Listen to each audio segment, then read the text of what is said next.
welcome to another edition of the Sci-Fi and Fantasy version of the incoming video podcast. This is the show that looks back at the week's Sci-Fi and Fantasy miniature releases.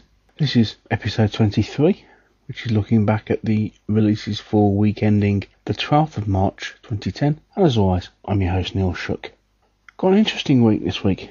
Some very nice miniatures available. Also some not quite so good ones, but I hope you enjoy my particular favourites of this week. Kicking off at number 10, and we have a preview of one of the latest releases from Spartan Games, this for their Uncharted Seas range. Here we have the new Shroud Mage submarine.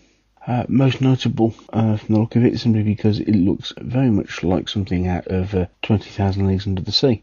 Some would immediately argue, well, it's a dwarf submarine, so you're going to like it. Yeah, I suppose that's a possibility. No, it has to be said, I do quite like the imagery here. It's a bit of a shame since I don't play Shroud Mages, but I could be very tempted by these figures for my standard Dwarven fleet, because I think they look better than the standard dwarf submarines.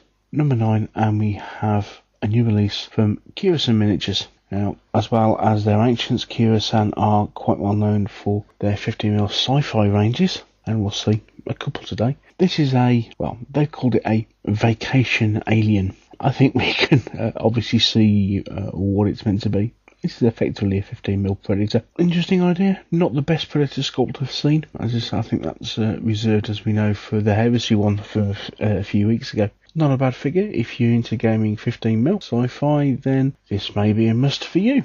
On to number 8. And a new release from Skibor. Well, you know it's Skibor, so you know it's pretty much bang on gonna be dwarves. This is another of their special releases, of which I'm beginning to get a little bit worried. This is a dwarf and goblin Easter bunny. Yeah.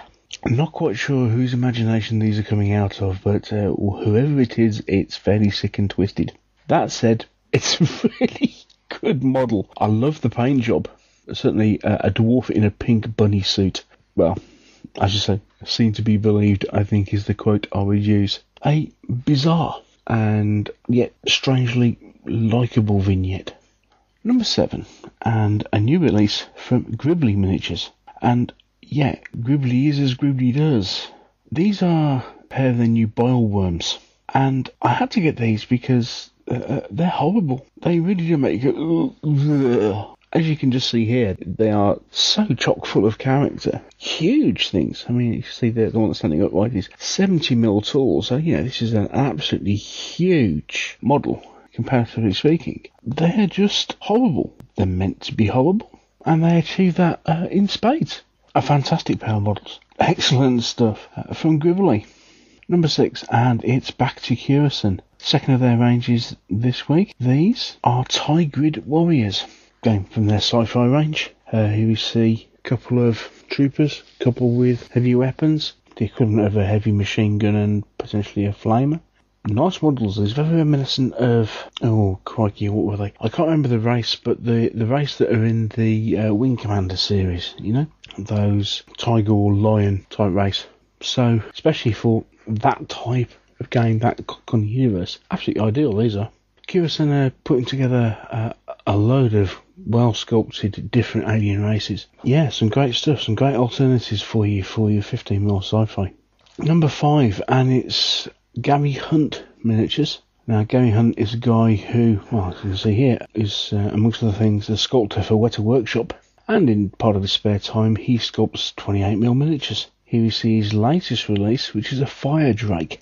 This is a fairly awesome sculpt, isn't it?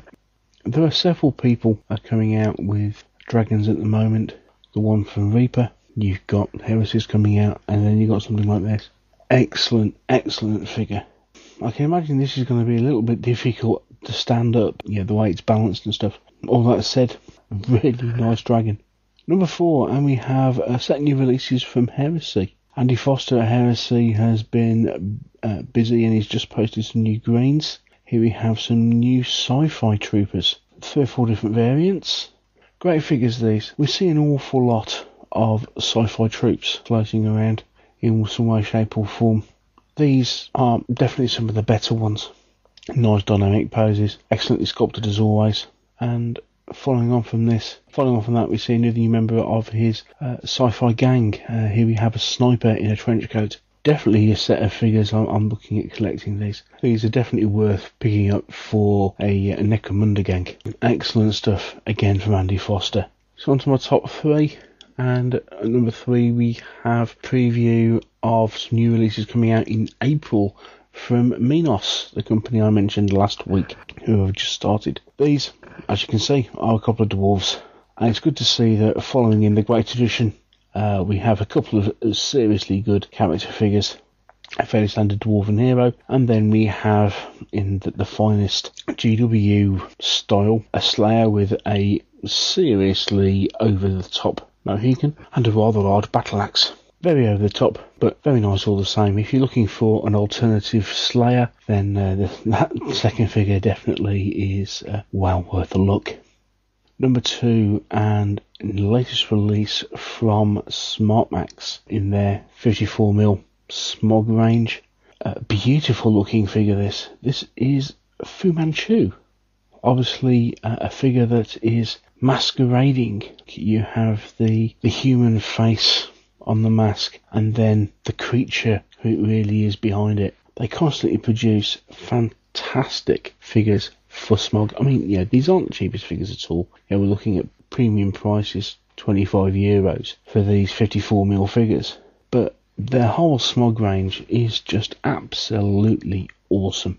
And this is yet another fantastic sculpt. Which leads me on to my number 1. And it's a new green from Micro Art Studios. And when I saw this, I just thought, I couldn't resist it. This is another in their Discworld series, and this is Death on a Motorcycle. Forget Nicolas Cage, this is how Death should be seen on a motorcycle. Absolutely fantastic figure. Now, for those of you unaware, this figure is taken from Soul Music, where Death rides a motorcycle and ends up in a motorcycle crash, actually. Very reminiscent of something out of the likes of Bat Out of Hell, for example. As I said before, the more I see of these Discworld figures, on the whole, there are an awful lot of them I really like. The collector in me is starting to itch. You know what I mean? Absolutely awesome figure. Well worthy of the number 1 spot this week. Well, that's all I've got for you this time. I hope you've seen some miniatures that you like in the selection that I've brought to you this time. Before I go, a huge thank you to Bill at the Miniatures page and Zach at Tabletop Gaming News. Without these guys' hard work, this podcast simply wouldn't be possible. So, thank you for watching, take care, happy gaming, and I'll speak to you soon. Bye.